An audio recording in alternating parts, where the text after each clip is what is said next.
How often does this happen? You load the child at home, the best of chocolates.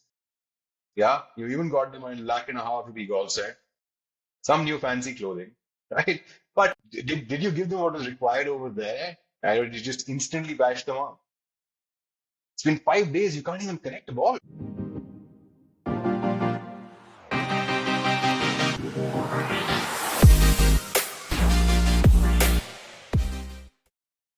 Welcome to Raising an Athlete, where we discuss the best of sporting insights. I am Amita Malhotra, founder EqualSportz and mother of a 9-year-old aspiring golfer. On this show, I will be speaking with successful athletes, coaches, and experts to find out what it takes to build the love and skill for the game. If you're an aspiring athlete or a parent of one, this show is for you. I'm excited to introduce my guest for today. He's an Asian Games medal winner, a professional golfer, and now a renowned golf coach and entrepreneur. Join me in welcoming Rahul Bajaj. As an amateur, Rahul was part of the Indian team that won the silver medal at the 2010 Asian Games. Rahul turned professional in 2011 and played on the PGTI from 2012 to 2018. He's a certified Class A golf instructor and currently teaches golf at Noida Golf Course, mentoring junior athletes and competitive golfers. He's also part of the teaching staff at the National Golf Academy of India. Rahul, welcome to Raising an Athlete. Thank you so much, Amita. Thank you for that kind introduction. Glad to be here. So, wow, a silver medal at the Asian Games. I mean, what an honor. Why don't we start with that? Why don't you share a little about that particular moment? What was it? You hadn't still turned a professional. What was that moment like for you? So it's hard to describe this moment in words. It's just surreal. If there's any word that comes to my mind, that would be one. The other one that comes to my mind is ecstatic. So I think those were the feelings, a lot of happiness and a lot of pride. I'd also say some amount of relief.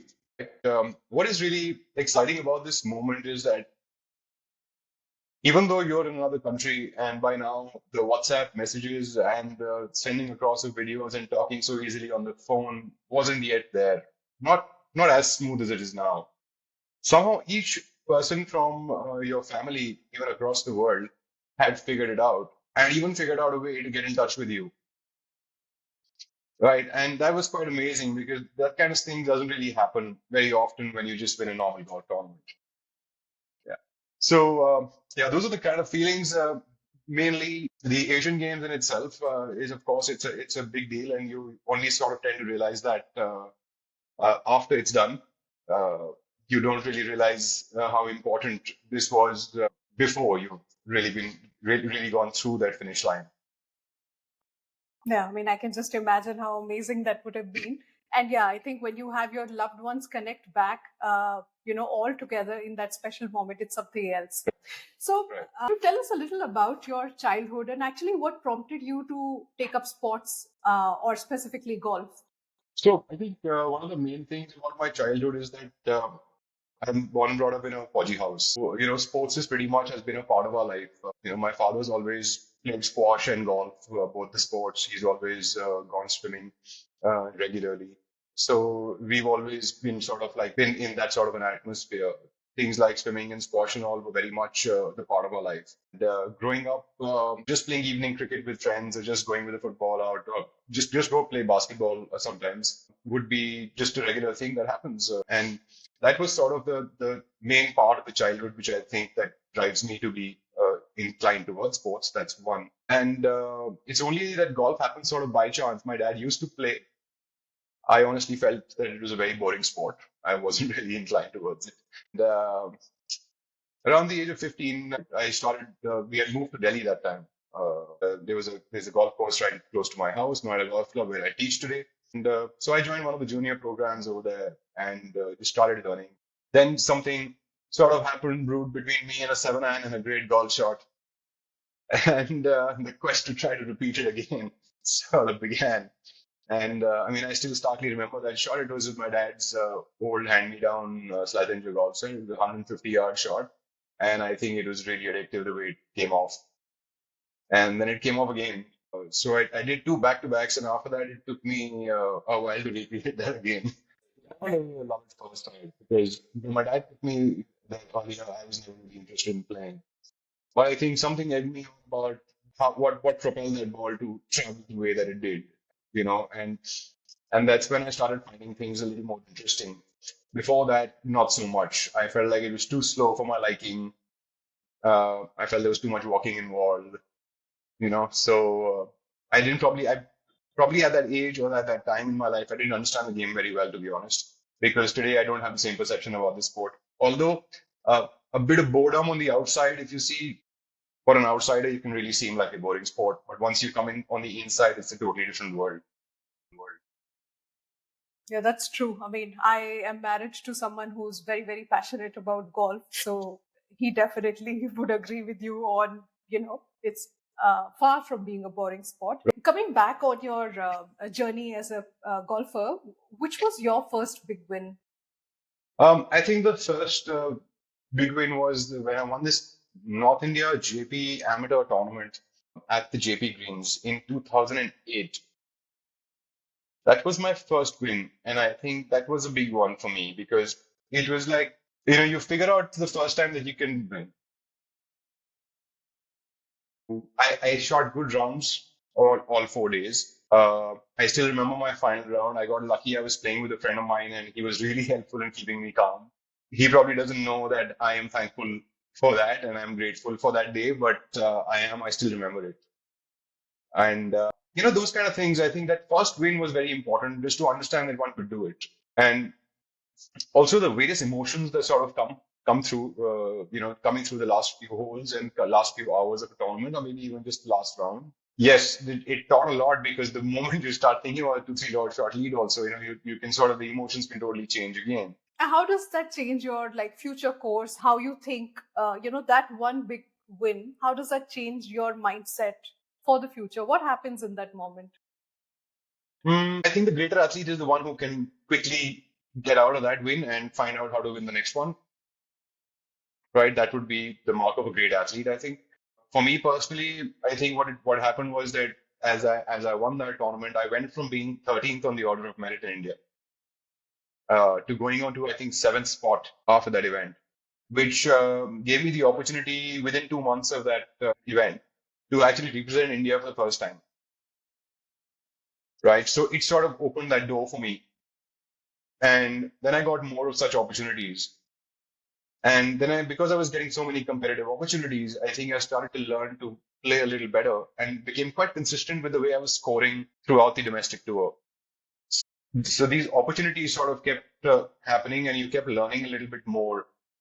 And I think when I got that little push and represented India, I think that was quite addictive. What were your big challenges that you faced as an upcoming golfer? From the time you turned from an amateur to a professional. What were really the challenges that you faced? See, I think the biggest challenge while you're playing amateur golf is to have enough funds to go on and say I want to jump to become a professional. I want to play outside of India.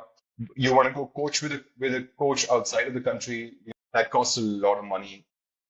And to be honest, at that point of time, we had probably a handful of coaches in India, most importantly. And then information, I think at that point of time, information was tough. I think today, the way people know about college admissions and, college scholarships and stuff like that, we had to go down to these fairs that used to happen. Ashoka Hotel used to have these fairs, or Pragati Maidan used to have them. So today, I feel like those things have changed quite a bit. So for an amateur, I think those were the challenges: coaching, having the right direction. I think also having a mentor to direct you in the right way. Like, I think there's a lot of things that I learned in 10 years, which I could have learned in a year or two. Right, right. So you made a comparison between how things were previously and how they are today. So help me understand this a little bit. So there's this perception of golf as an expensive game. People either typically you come from a Fauji background, which means that you have access to golf course across the country, Yeah, or you're born in wealth, or you have someone in family who sure. already plays. Has that changed now? Do you see people or kids coming from more middle class backgrounds into the game? Has that shifted, or does it still continue to be a game that requires a lot of I would say I would say it's very much an upper middle class onward sport. Um, I wouldn't say anyone. You would probably have minuscule numbers from the middle class coming in to play the sport. So the sport, yes, as you said, for people who are not from the Fauji background, it's a little more difficult. But there is a lot of influx now. We see a lot of kids coming in, mostly from the upper strata and the upper middle class strata. We don't see them so much from the middle class. The earning capacities are also, I think, have significantly changed from the time that you're comparing it to. But there is a lot of change in the numbers. Right. And also in terms of a career, in terms of the money that you earn, has it shifted from the past to now? Is there more interest from corporate sponsors? Is there more money to be made? Let's say if someone's playing only at India level or probably overseas, how does that look like? So I think things are really evolving. As we speak, we have seen a lot of change in the number of corporates that are coming in to sponsor golf tournaments. The Professional Golf Tour of India itself has really become a very important tour now in the Asian region. It's got a lot of money. So being a domestic tour, the platform that it provides for the professionals to make a living as well as to move and move on different tours and play better has become a lot better than in the past. Along with this, there have been a lot of leagues that have come in. If you've noticed, there are a lot of these leagues that are happening in clubs as well as some private leagues. So this has grown a lot of corporate interest in the sport. And hopefully, because of this corporate interest, it will also trickle in slowly into more and more professional golf and as well as to sponsor players in the future. So I think things are moving really in the right direction for the way Indian golf is for that matter. Okay, so that's good news for any aspiring Absolutely. golfers out. Even if they just take out the prices about 6 years ago with the price purses that the professionals play for today, they will have a good idea as to how things have really evolved just in that small span of time.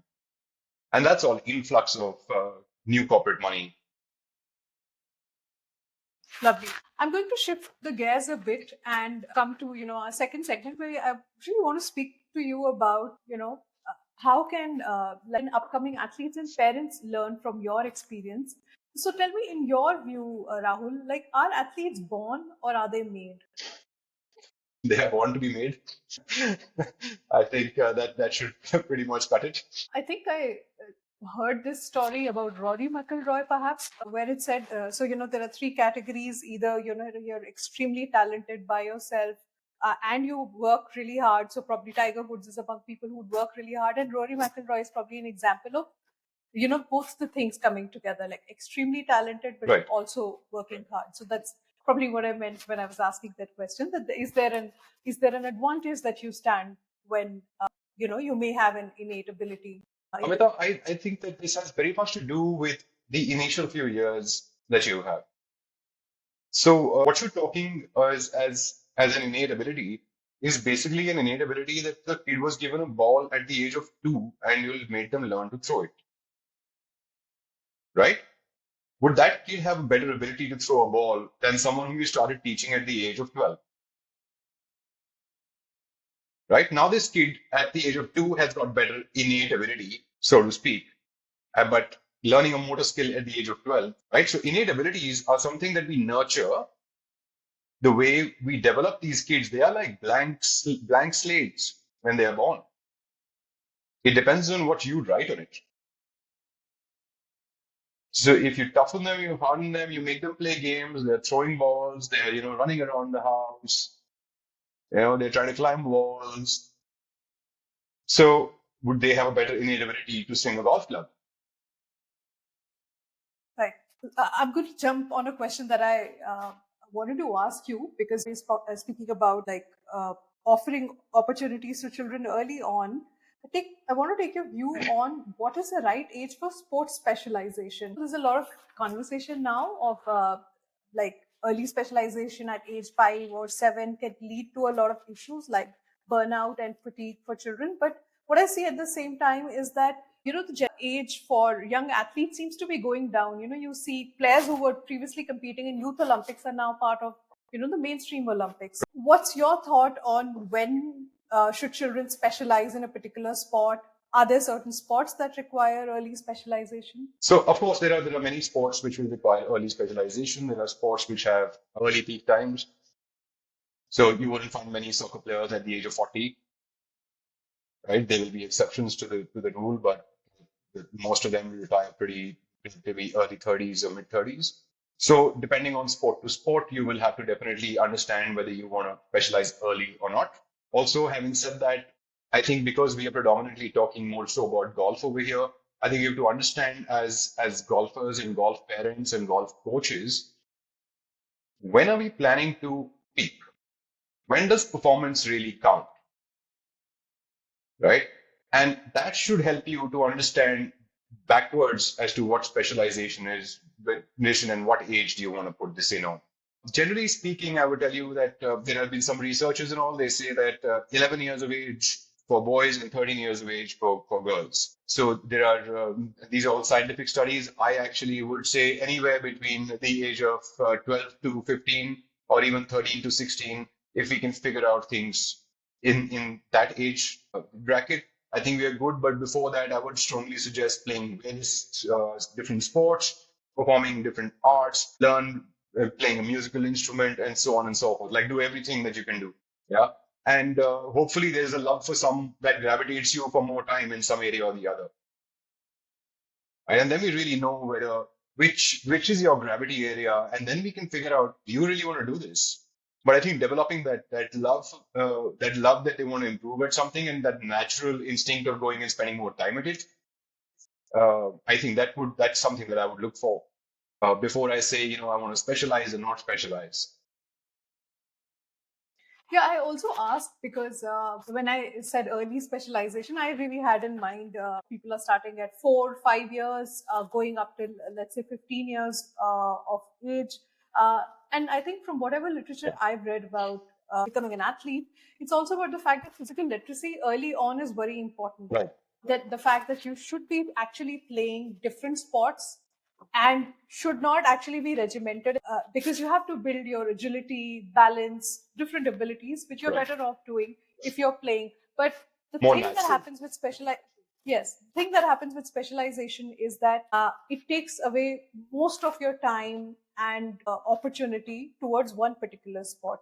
So, in context of golf, what's your thought? Is that a sport where early specialization is needed, or at what age would you say it's optimal for children to start? I think children can start at any age, and they can start playing, competing. They learn different motor skills. They learn some skills around the greens and stuff like that. But really, when they go and play tournaments and some juices flow, that's when they'll really figure out whether they want to do this or not. And then when they go play a tournament, they'll be like, now I want to go and practice my chipping because, I missed 5 chip putts during this tournament. I could have totally won this tournament if I make those 5 chip putts. Now suddenly you see this kid for 3 hours there, right? I think that's when I really want to start on specialization. So, is there a particular age that you would say? Not really. Because children are playing tournaments Right. fairly early. Like, I mean, there's this young kid I think who's gone internationally at 7 6-year-old. years, and he's doing year old. They're playing tournaments and all of that. What would be a recommendation? I personally don't have much of an opinion on this.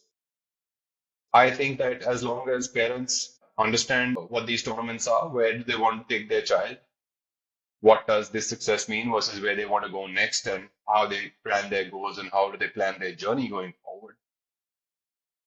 I think that's what would be most important for me. So kids can start playing tournaments at the age of 6, as long as it doesn't matter to them whether they win or they don't win. I'm very happy for all of them to play.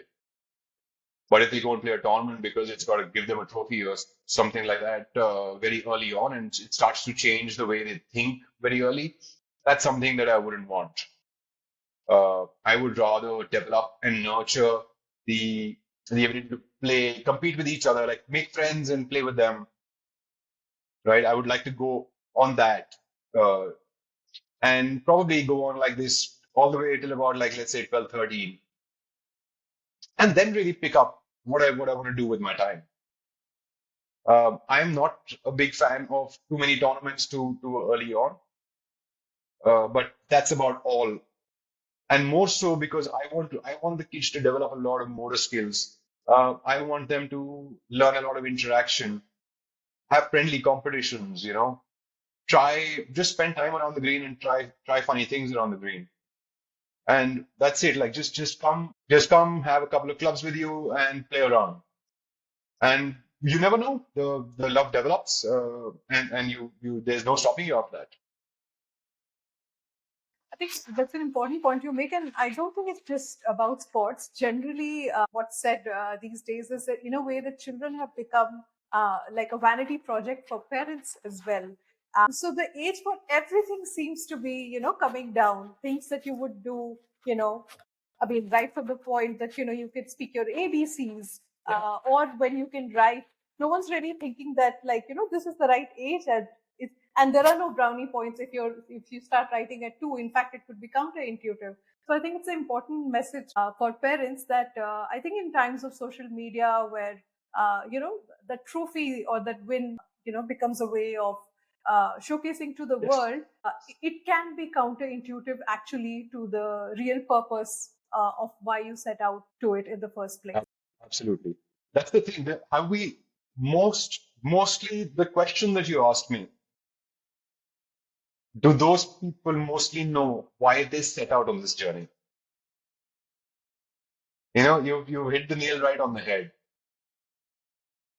So why are you on this journey? Let's understand that, and then you will have a better, clearer answer as to how you want to do this further. But I'm going to ask you, Rahul. I feel that in the whole sporting ecosystem, we like coaches and athletes.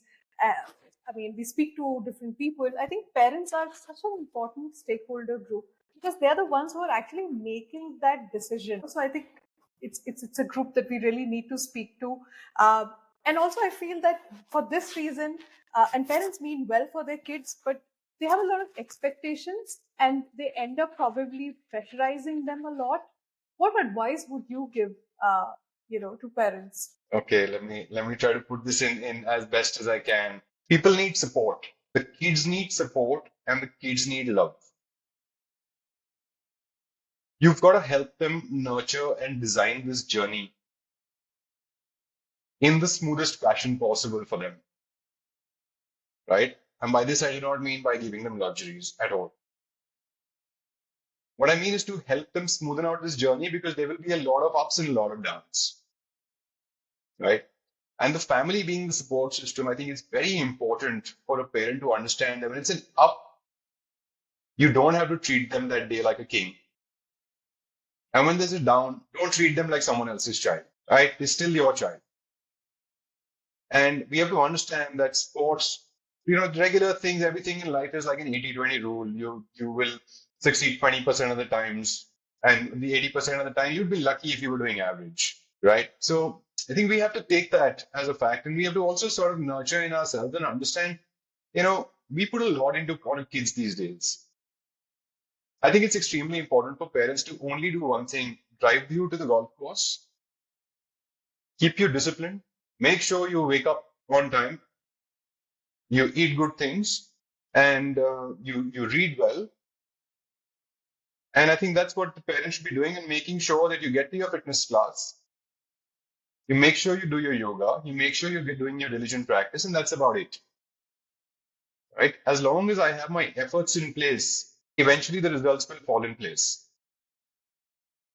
right? So for us to expect that during each and every tournament, it can be really heavy. It can be really heavy on a child. And to be honest with you, if a parent really sits down and thinks about it, very unnecessary as well. Most junior tournaments won. Where are you going to go with it, right?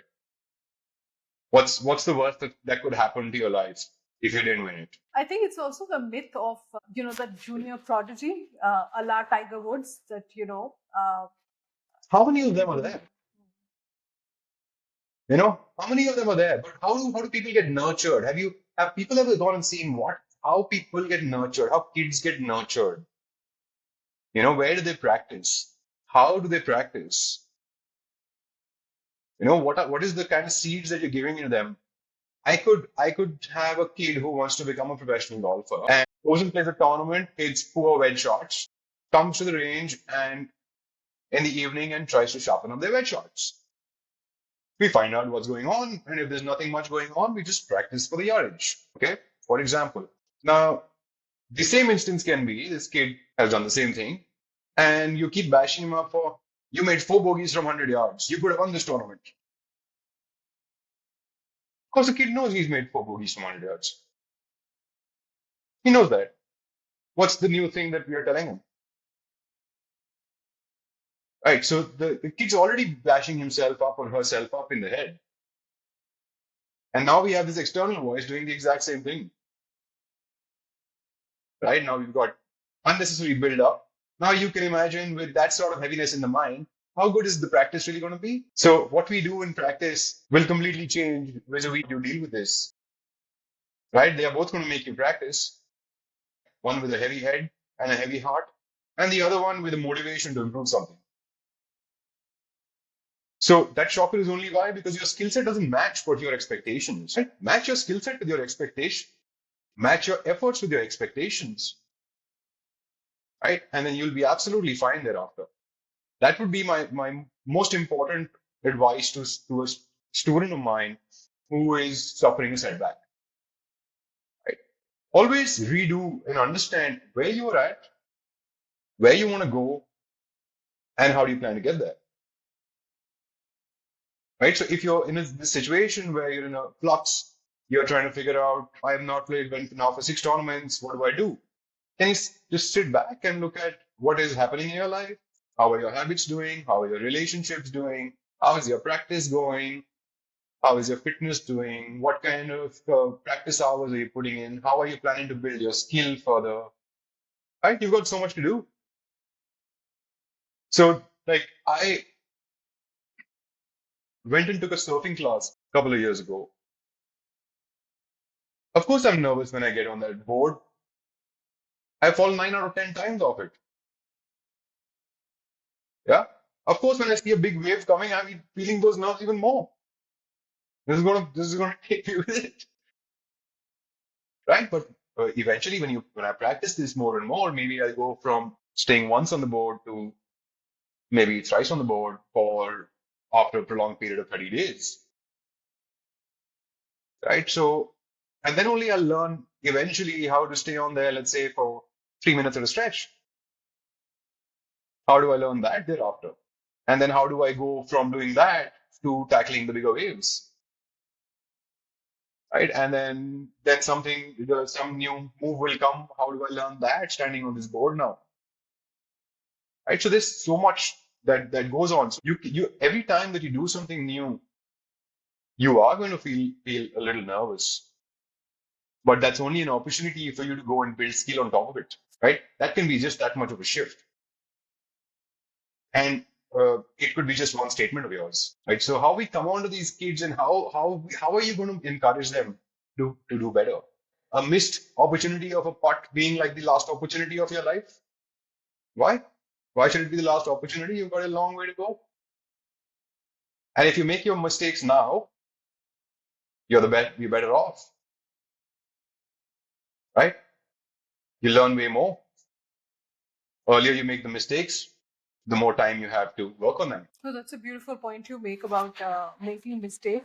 I think it sounds right when we hear it, but I've seen that one struggles a lot to implement it. But it's very valuable. The importance of failures, the importance of mistakes as learning opportunities, and I think there's a lot that parents need to do in terms of managing their own expectations and really enabling the journeys of their kids. I think parents have a very, very large role to play, of course, as the nature of this relationship is. But what the parent is going to feed the child and how they're going to nurture their ability to be an athlete is very similar to how you nurture your child to be a fighter in the world, right? How you nurture your child to ace in any field, it's the same. You will want them to have good habits, eat well, study well, and so on and so forth, right? Maintain a disciplined, balanced lifestyle. I think that's what the parents really need to focus on. How can we manage their times better? How can we make sure that in their limited time they can do this, that, and the other too? Right? Do I need to play 6 days of golf if my child is not getting any time to go meet their friends? Right? Maybe I can do 4 days of golf, 1 day of playing badminton, for example, right? And maybe one day my kid can go meet friends, right? Sort of balance the whole thing out. Otherwise, we make the kids so myopic so early on in life. See, at the end of the day, golf is a skill-based sport, right? You're developing skill, but you're developing those kind of skills which actually do not help you in the rest of your life. Now, you need basic motor skills to help you in the rest of your life as a child, right? Which you get from running, falling, throwing, catching, and so on and so forth, right? So if I have those innate abilities inside me, I can build the rest of the skills on them. But if I build only one set of skills and my baseline is so weak, then how do I really nurture this going forward?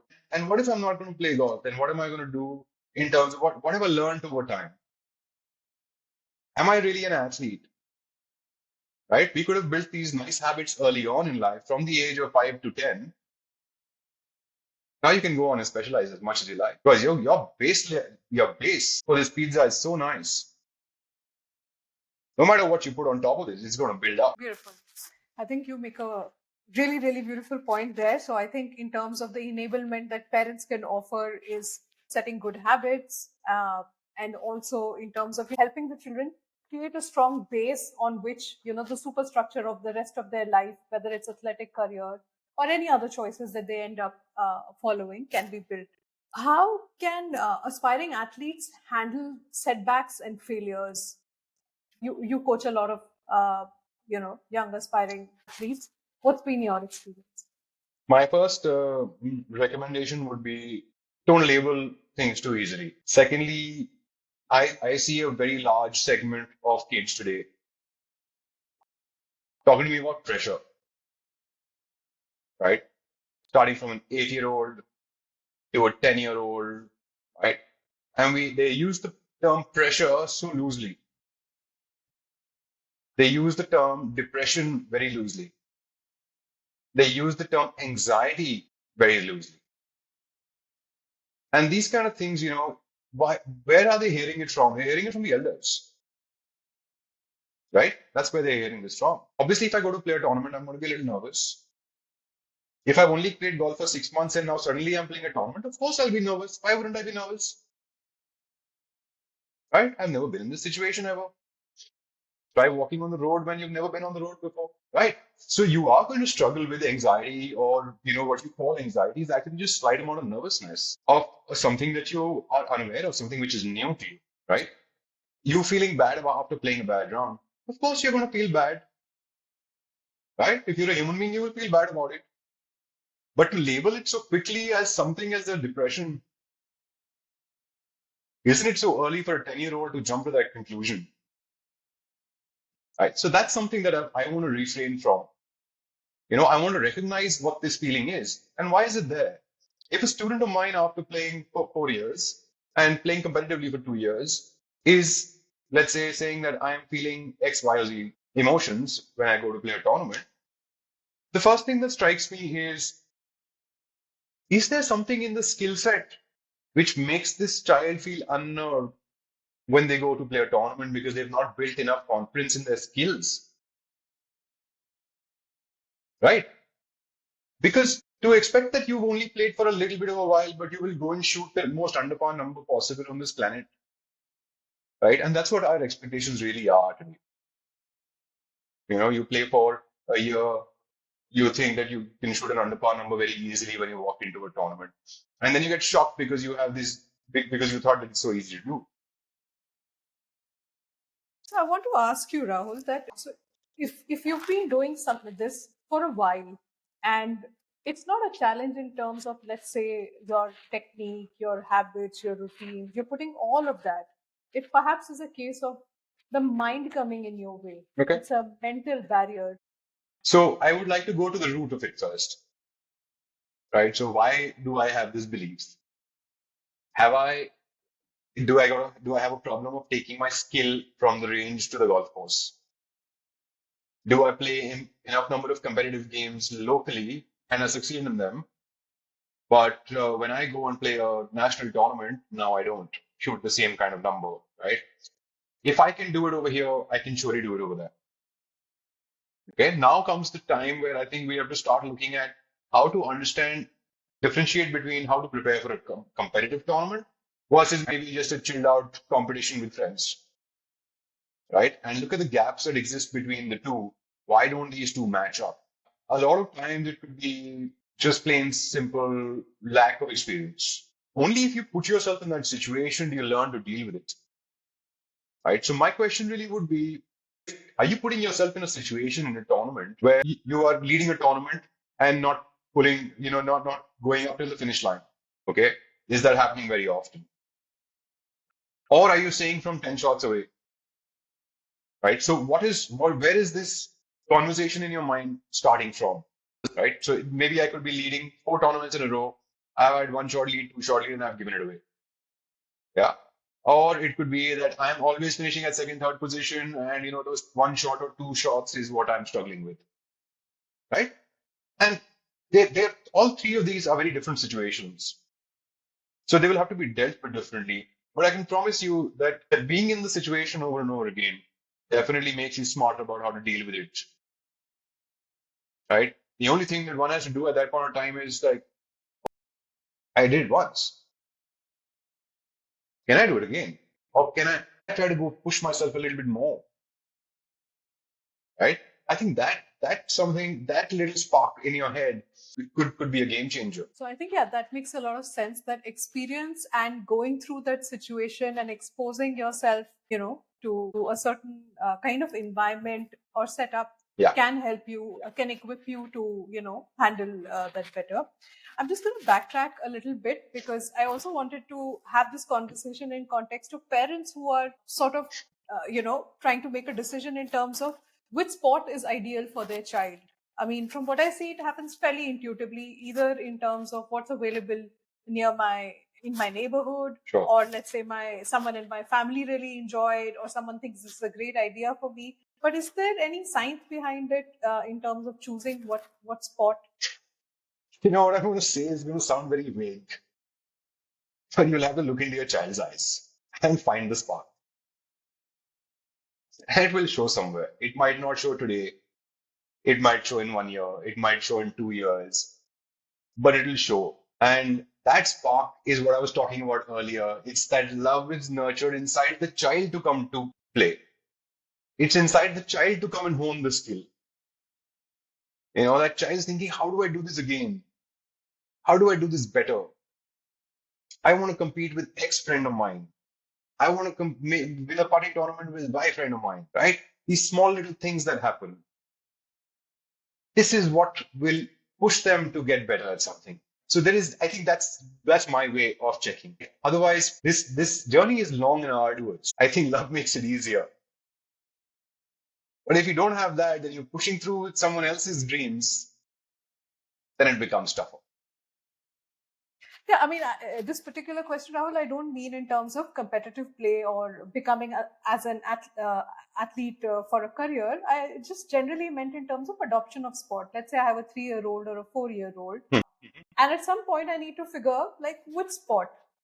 All sports. Swimming or all sports. In fact, I would say at the age of 4 or 5, I would be looking more at table tennis, cricket, football, basketball, swimming, running, catching, gymnastics, athletics. I'd be looking at these sports, teach them karate, boxing. Right? There's so much to learn.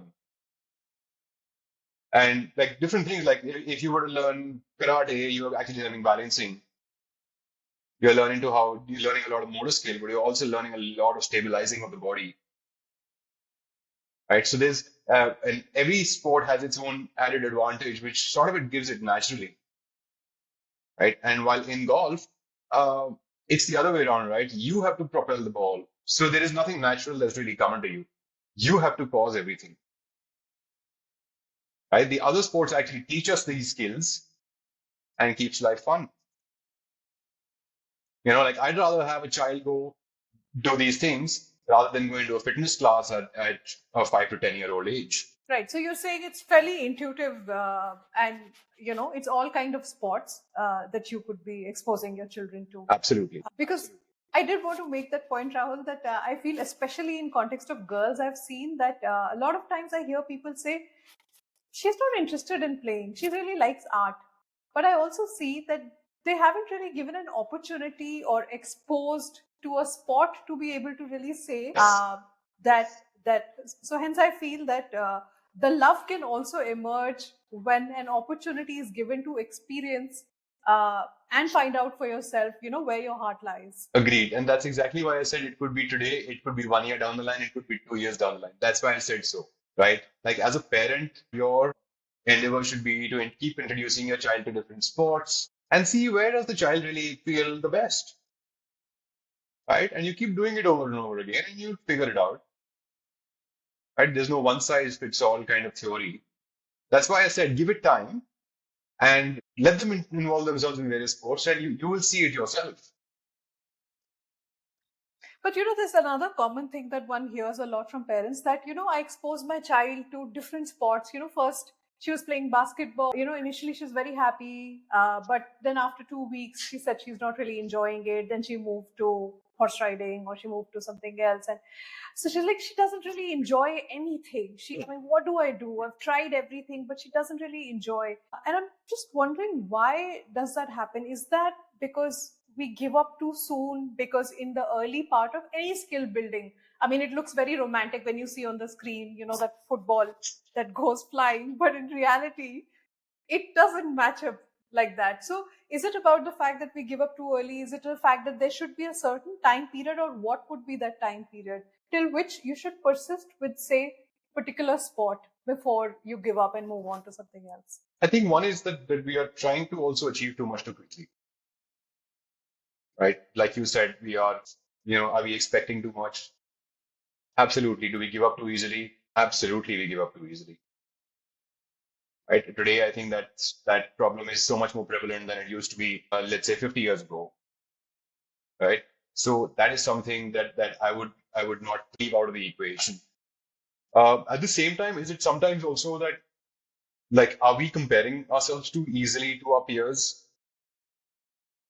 Right? That could be the case. We don't know what their journey has been, what our journey is different from theirs, right? So that's one. The other thing is sometimes like a parent could very easily be standing behind a kid and they're hitting golf balls, and you just constantly keep going. Like, you don't keep your head down. You can't keep your head down, right? It's just been 10 days, right? Can't keep your head down. Can't keep your head down. Come, I really want you to play golf because it'd be so much fun to play golf together. You and your grandfather could play golf. You can't even keep your head down. 5 days later, right? 5 days earlier, it was, you can even play with your granddad. The spark you've given this child. 5 days later, this child is like, oh my God, just take me home. I don't want to be here. Right? I was better off at home where he doesn't at least talk to me like that. Right? So you see the difference that comes about in just that much kind of effect. So how you start, what you start for, and where you're going to go with this, I think really matters, because that's why children give up so easily. How often does this happen, what I just said to you? You load the child at home, the best of chocolates. Yeah, you even got them a ₹1.5 lakh golf set, some new fancy clothing, right? But did you give them what was required over there? Right? Or did you just instantly bash them up? It's been 5 days, you can't even connect a ball. Clearly, he or she can't. You're stating a fact. It's already embarrassing for the child. There are 21 other people on the driving range. There are 22 mats here. The last thing the child needs. So, do we nurture things correctly? I will keep going back to that. How often am I ready to give my child this opportunity? Even if they don't learn it for a few days, how does it matter, right? You've taken them there for what purpose?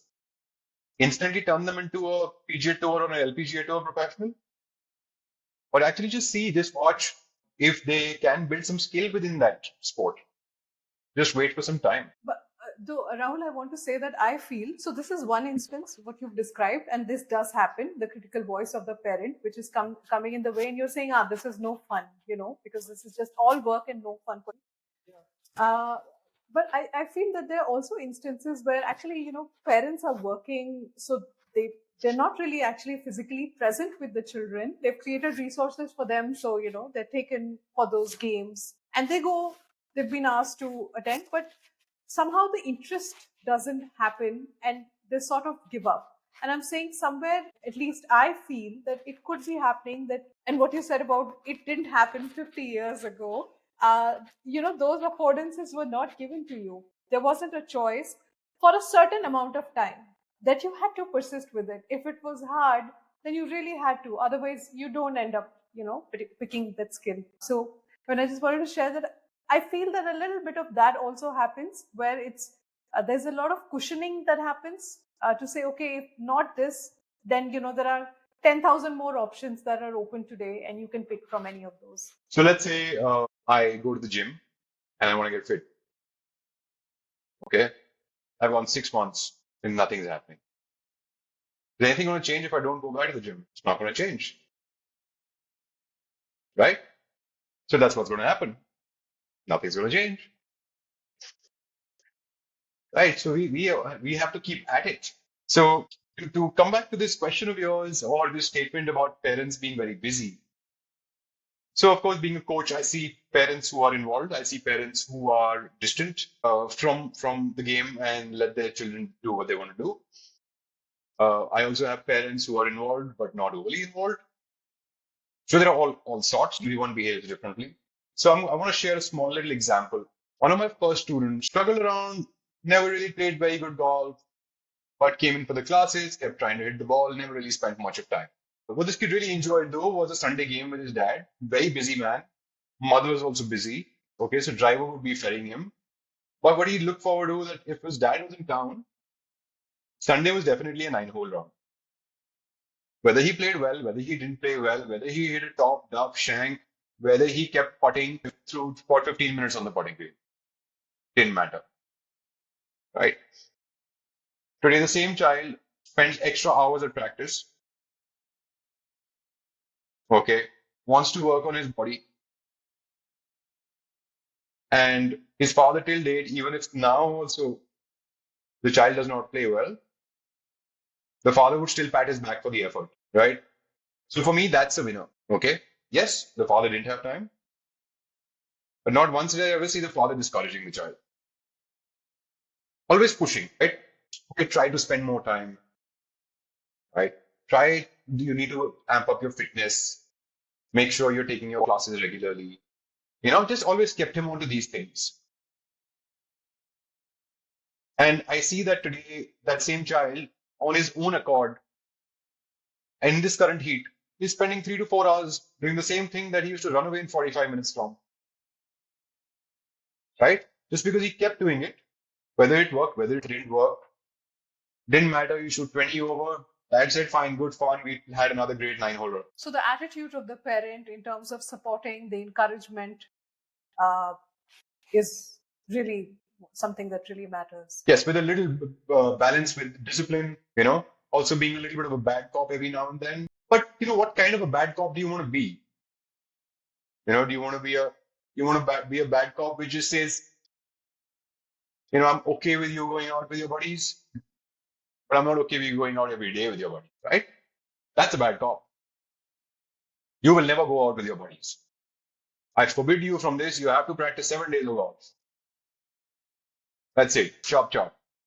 Which bad cop do you like, right? So that much of discipline, I think, is extremely important. And I think it's very essential for sportsmen, for kids, anyone.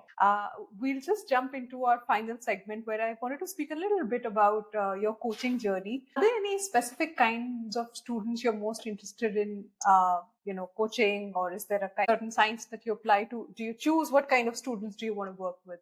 So I run a couple of programs. We have a beginner program, intermediate, and a mentor program. I can tell you that in the mentor program, I choose, the kind of students that I think that can go into that that segment of students. Other than that, I coach anyone. Coach club golfers. I coach real junior golfers, 8-year-olds, 6-year-olds. I also coach just a one-off club golfer, or even a beginner for that matter. So I coach all segments, but mostly I do see kids around me. I do see a lot of kids around me. I see guys who want to play competitive golf, and it's lovely because that's really motivating for me. I am also clued in very mentally in terms of those things. I think I still have a lot of competition inside me, and I think I view the sport like that. I understand the requirements of being a top level athlete, and I think I enjoy that. I enjoy being in that situation. There is also pressure. There's a lot of work. There's a lot of emotion. There's a lot of everything happening. It's as much as what a sportsman feels, and maybe even more, right? So it's an interesting place to be. So, what should parents, when they're choosing a golf coach for their child, what should they look out for? That's a very tough question. I don't think there's an answer for this. I think we have to sort of mainly see that is there a chemistry and is there like a student and a coach relationship being built. It's only then that we really know anything. To be very honest with you, certifications and all that, they matter only so much. So your relationship with your student, how does this coach? Uh, are they, what do you want really? Are you looking for technique? Or are you looking for mind? Are you looking for playing? Are you looking for competitiveness? Are you looking for mentorship? What are you looking for? Those kind of things should answer what kind of coaches you want to talk to, right? That should narrow down some of your answers from the list of people that you might have with you. After which, I think it will really come down to where does the student feel like I can have a relationship. I want to listen to this guy. So maybe you want to see where does that spark come around? Because if that builds up, that's all that you need, right? After that, you'll figure it out. You'll figure it out from there. Yeah. So initially, I would say, firstly, just please understand what kind of coaching do you want. Secondly, what kind of demeanor do you think this is going to, work well for your child? And thereafter, go and see how that relationship building is happening. If that tandem is setting up pretty nicely, I don't think you have anything to worry about. You'll have a good time. Right. I also want to ask you that as coach, you obviously know certain developmental milestones which tell you if the child is progressing in or how they're progressing in the journey. How can parents track? I mean, and I've seen that typically parents see performance in tournaments as a de facto way of saying if they have progressed, but clearly that's not a way of. Right. So, is there a conversation with the coach, or how should parents? What are the things that they should look out for to see those? I think parents If should there is start progress. if there is progress. Okay. So I think the first thing is that from your kid's body language itself, you will start to know if there's progress happening, right? Is your kid talking differently at home now than when they were 6 months ago? That's been the time since the lessons happened. So has there been some sort of change on that end? Speak to the coach and understand how is the skill build-up happening and if there is a progress in that department or not. And also ask your child if that is happening. Yeah. I don't think tournaments are a good barometer of success. Yeah, what's a good barometer of success is how competitive are they getting? Are they starting to hit the ball more freely than they used to? Are they connecting it from the middle of the club? Depending, of course, all this also depends very much on age and stage of where you're at. So you have those kind of things building up. You see the kid wants to spend more time at the club. He's starting to play some, like uh, friendly games with people around. He's sort of opening up more, right? These kind of things also tell you whether your kid is progressing or not. So there are a lot of telltales to see, except for just hitting a golf ball well. There are so many other things coming into play. So let's say if a kid goes in there is a little timid to begin with, and the kid starts playing with other people, isn't that a win? Right now we have a win. Now when the kid's more comfortable, we'll have more build up of skill. Where the kid's enjoying being here now. Right? So there's a lot of things that go into the mix to understand whether the kid's getting better or not. I think I would also say whether I'm teaching a boy or a girl, let's say it's been 6 months, right? And the kid is not being able to hit a golf ball well. But they've started to absorb better now. They started to try better now. They started to, share more now, right? Is that progress? And sometimes it could take time to just get this much of progress. You know, there's a human understanding that is to be developed, right? One mind to the other mind, they are trying to connect to get one job done together, right? It could take time to understand each other, right? It could be my fault because maybe I was thinking that I should teach this way, but actually the kid has got this way better, right? Depends. Everything really depends on what are you looking for, where are you going with this, what stage are you starting from, what is progress for you. Makes sense. On the other side, what advice will you give, there on in terms of, are there any signs that you can look out for if a young golfer might be experiencing burnout, or how it could be prevented? Signs to check burnouts. I think one of the signs to look at burnout, I'm not sure if children really go through burnout very easily. I think more often than not, I find kids don't go to a burn situation when getting burnt out. So very less number of kids that could be going through a burnout. I do see that a lot of kids go through a competitive burnout these days. Yeah, I don't see so much of like a golf burnout, like a practice burnout. I see more of like a competitive burnout, which means that we put them into too many competitive situations with immense amount of pressure to win every time. That kind of burnout, right? It also takes away energy for them to even want to go and practice again, right? So I find that sort of burnout. I don't think I really see very early on golfing burnout. I don't even think they reach that point of going through a golfing burnout. Right? There's enough to learn. And yeah, I think as kids, they're enthusiastic and they enjoy. They're playing fairly intuitively, so I think they enjoy their early Yes, years. most important. Yeah. Most important. Yeah. Yeah. Um, just my final question: what is your top three advice that you'd give to a young golfer who dreams of playing at a professional level one day? You've been there. What's the kind of advice, or what is it that you'd say to them? So most importantly, I would say build good habits. Number one. Number two, do good goal planning. Understand your goals, long term, short term, micro term. So understand what your goals are and keep resetting them. Keep resetting them. In fact, the moment you play well, reset your goal instantly. Yeah. The moment you hit a win, what are you going to do next? Right. So that kind of reaching, uh, I would say that should be like on your domain, like get there, push again and push more and then push more. And you should always have like something or the other that you're brewing and trying to reach out for. Thirdly, so habits, we have goal setting, and most importantly, a lot of humility. Now, when you do goal setting and you instantly find yourself another one, right? You don't hit the third problem, right? So being humble, giving back, speaking to the kids around you, pat them on their back for just being at the driving range. Maybe just play a putting match with them. Keep that sort of playfulness with you throughout your life, and try to remember that when you were a child at the golf course, if some pro next to you told you, "Come, let's play a 5-hole putting match," how excited were you? You know, and that's the same excitement you can have in some child's eyes, right? By sheerly practicing these few things. Fantastic. I think this has been one marathon session, and thank you so much, Rahul, for being so generous for your time. I'm sure parents who are watching it, and young athletes, especially ones who are looking at pursuing a career in golf, will find so many insights from what you've shared. But I think from all that you said, it took me back to an earlier conversation that I had with you, where you asked me that question of, why do you think someone wants to be an athlete?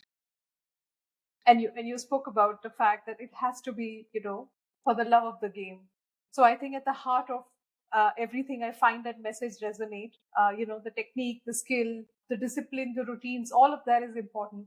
but at the heart of it, it is the love that you bring to the game that matters. So Absolutely. thank you so much for your time. And it's been wonderful having you on Raising an Athlete. Thank you, Amita. I'm honored that you decided to have me on your show. And hopefully we'll do this again. And it's been a really exciting conversation. It's also a subject that I really enjoy. So thank you. Thanks, Rahul.